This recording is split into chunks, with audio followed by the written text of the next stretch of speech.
گامزن ہو جائے، رفتار اختیار کرے، افکار اختیار کرے اور اس کے بعد وہ فساد میں مبتلا ہو، ایک چھوٹے سے فساد میں، اس کی وجہ سے اس کے بیوی، اس کے بچے، اس کے گھر والے، اس کے اہل محلہ اور اس کے خاندان والے اس کی اس حرکت کی وجہ سے اگر بدنام ہو جائیں تو اعتبار ان کا ساقط ہو جائے گا، نہ سماج میں اعتبار رہے گا، نہ مجمع میں اعتبار رہے گا، نہ اٹھنے بیٹھنے میں ان کو کوئی اپنے وسوق اعتماد سے دیکھے گا، نتیجے میں ہے کہ حیثیت و آبرو نیچے چلی جائے گی اور ان کی جو ترقی زندگی میں وابستہ تھی وہ ترقی بھی بجائے اس کے کہ یہ ترقی کر کے کسی منزلت تک پہنچتے تنزلی کی طرف چلی جائے گی۔ اللہ جو ہے رہنمائی کرتا ہے، ہدایت کرتا ہے کہ اس دنیا میں ترقی اور اعلیٰ زندگی گزارو، نہ پستی اور منقصت کی طرف جاؤ۔ یہ حکم جو ہے اس طرف ہے۔ دوسرا یہ کہ لا تقدموا، اب اس کے آثار بہت ہیں۔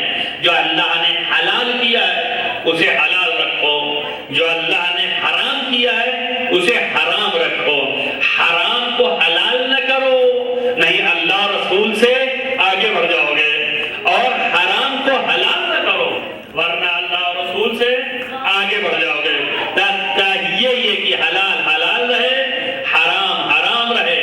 احترام پیغمبر جو ہے احترام خدا ہے، بے احترامی پیغمبر کی بے احترامی خدا ہے۔ جہاں بے احترامی کی آپ نے وہاں آپ مقدم ہو گئے اور آگے ہو گئے، اللہ رسول سے اپنے کو آگے کر لیا۔ جہاں آپ نے آگے کیا وہاں پر یا ایھا الذین آمنوا سے سازگار نہ ہوگا، یعنی فہرست ایمان سے خارج ہو جاؤ گے۔ عمل بالکل کوتا، عمل بالکل چھوٹا، عمل بالکل کوچے، مگر ایک چھوٹا سا عمل سرزد ہوا جہاں پر کہ سبب ہوا اللہ رسول سے آگے بڑھنے کا، وہیں آپ جو ہے وہ فہرست ایمان سے خارج۔ اب اپنے کو مسلمان بنتے رہیے، اپنے کو مومن کہتے رہیے، بلکہ سید المومنین بنتے رہیے، بلکہ خلیفۃ المسلمین رہیے، لیکن اس کے باوجود فہرست ایمان سے خارج نقطے کے اندر ہے یا ایھا الذین آمنوا کہنا، ورنہ کہتا نہ کبھی۔ آپ دیکھیں اللہ نے حکم کیا ہر سورے سے پہلے بسم اللہ الرحمن الرحیم، رسول اللہ کو بھیجا عمل کرنے کے لیے۔ عمل کر کے بتاؤ، نماز کس نے بتائی ہمیں؟ رسول اللہ صلی اللہ علیہ وسلم نے۔ کتنے لوگوں نے پڑھا؟ کم سے کم رسول کے جاتے جاتے 1 لاکھ سے زائد مسلمان تھے، اور آج کے مسلمان نہیں، اس دور کے مسلمان کہ جو بالکل ایمان لے آئے تو پختہ اور محکم، تو جو حکم پیغمبر تھا اس پر عمل، سیرت نبی نظروں سے اور عمل سے اس طرح جذب کیے ہوئے تھے تو عمل میں واقف تھے۔ یہ پنجگانہ نماز، 5 وقت کی ادا کرنے والی نماز، کم سے کم اس سے تو غافل نہیں تھے۔ 1 لاکھ مسلمان نبی جیسے پڑھ گئے ویسے ہی نماز پڑھ رہا ہے، اور ایک مسلمان آتا ہے ایک چیز کو ہٹاتا ہے تو دوسرے مسلمان کو کیا حق نہیں ہے اعتراض کرنے کا؟ یہی مستدرک حاکم میں دیکھیے آپ، مستدرک حاکم نے لکھا ہے کہ اول شخص، سب سے پہلے وہ شخص ہے کہ جس نے قرآن مجید کی تلاوت اتارنا، خود نماز پنجگانہ میں جب بھی کوئی سورہ پڑھا جائے تو اس سے پہلے بسم اللہ الرحمن الرحیم کہا جائے۔ پیغمبر کہتے رہے، لاکھوں مسلمان پڑھتے رہے، لیکن یہ جو امیر شام تھے یہ آنے کے بعد انہوں نے کہا کہ بسم اللہ نہ کہی جائے، اور انہوں نے یہ سنت رائج کی۔ مستدرک حاکم میں لکھا ہے امیر شام خلیفۃ المسلمین کے عنوان سے، امیر مسلمین کے عنوان سے، یعنی معاویہ، انہوں نے آ کر کے بسم اللہ کو ختم کیا کہ بسم اللہ نہ رہ جائے اس کے اندر۔ اب آپ سوچئے اللہ نے حکم دیا، رسول نے عمل کیا، جو اللہ اور رسول کے حکم اور عمل سے ایک چیز کو ہٹا دے وہ لا تقدموا کی فہرست میں آ گیا، یعنی اللہ اور رسول سے سبقت لے گیا۔ جب اللہ رسول سے آگے ہو گیا تو اگلا فیصلہ آپ خود سے کر لیں، ہمیں کہنے کی ضرورت نہیں ہے۔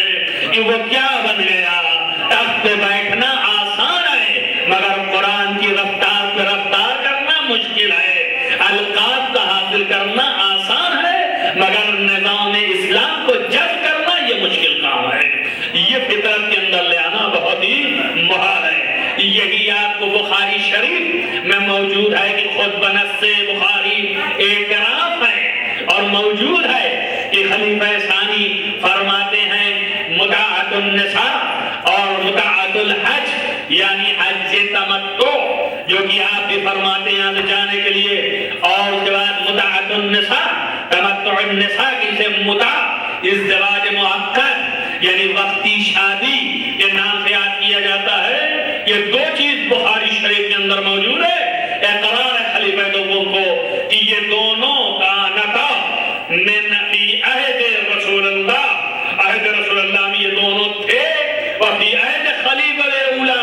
خلیفہ اول کے بھی زمانے میں تھے، انا احرمہما، ہم دونوں کو حرام قرار دیتے ہیں۔ آپ سوچیں جو اللہ نے حکم دیا، جو رسول نے حکم دیا، جو قرآن اور سنت سے ثابت کہ جس کو رسول نے کیا ہو اللہ نے بتایا ہو، اس کے خلاف چلا جانا یہ لا تقدموں کی فہرست میں ہے، یعنی اس سے آگے نہ بڑھو۔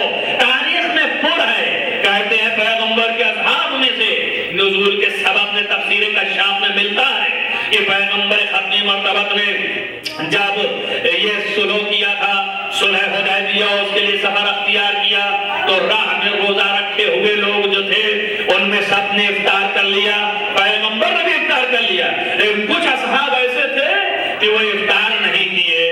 کیوں نہیں کیے؟ باوجود اس کے کہ نبی افطار کر چکا ہے، مومنین افطار کر چکے ہیں، جانتا بھی ہے، آیت نازل ہو چکی ہے پہلے سے کہ سفر کی حالت میں روزہ درست نہیں ہے، لیکن اس کے باوجود روزہ رکھے بیٹھے ہیں۔ یہ لا تقدمو اس لیے آیت نازل ہوئی کہ اللہ اور رسول کے حکم سے آگے بڑھنے کی کوشش نہ کرو، یہاں تک کہ حکم جو ہے یکے بدیگر بڑھتا چلا گیا۔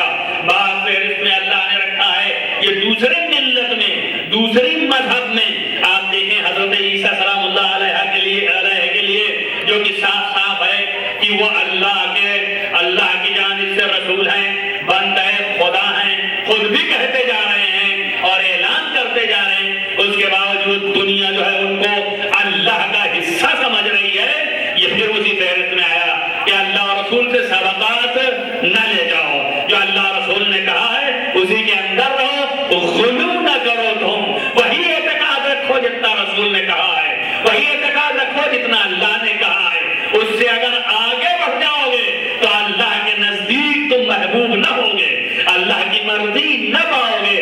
تاریخ پر ہے، ایک ایک مقام پر ایک ایک چیزیں جو ہیں وہ مشاہدے کے طور پر موجود ہے تاریخ کے اندر۔ امام ہمارے ائمہ علیہ السلام نے ارشاد فرمایا، کسی شخص نے آ کر کے کہا کہ مجھے تنگی ہے، ذرا مجھے کچھ دعا تعلیم فرمائیں۔ حضرت نے فرمایا کہ دعا میں پڑھا کرو یا مقلب القلوب۔ وہ آئی پر فوراً کہنے لگا کہ میں تو اب کہا کروں گا یا مقلب القلوب والابصار، کہ اس لیے کہ بہت اچھا لگتا ہے یہ۔ امام نے فرمایا لا تقدموا، کہا تم نے قرآن نہیں پڑھا ہے کہ جو اللہ اور رسول کہہ رہا ہو اس کے آگے تم نہ جاؤ۔ ارے بھائی میں نمائندہ رسول، نمائندہ اللہ، حجت خدا، میں تمہیں بتا رہا ہوں یا مقلب القلوب، تم اپنے سے اضافہ کر رہے ہو والابصار، کیا مجھے نہیں پتا ہے؟ اتنی ہی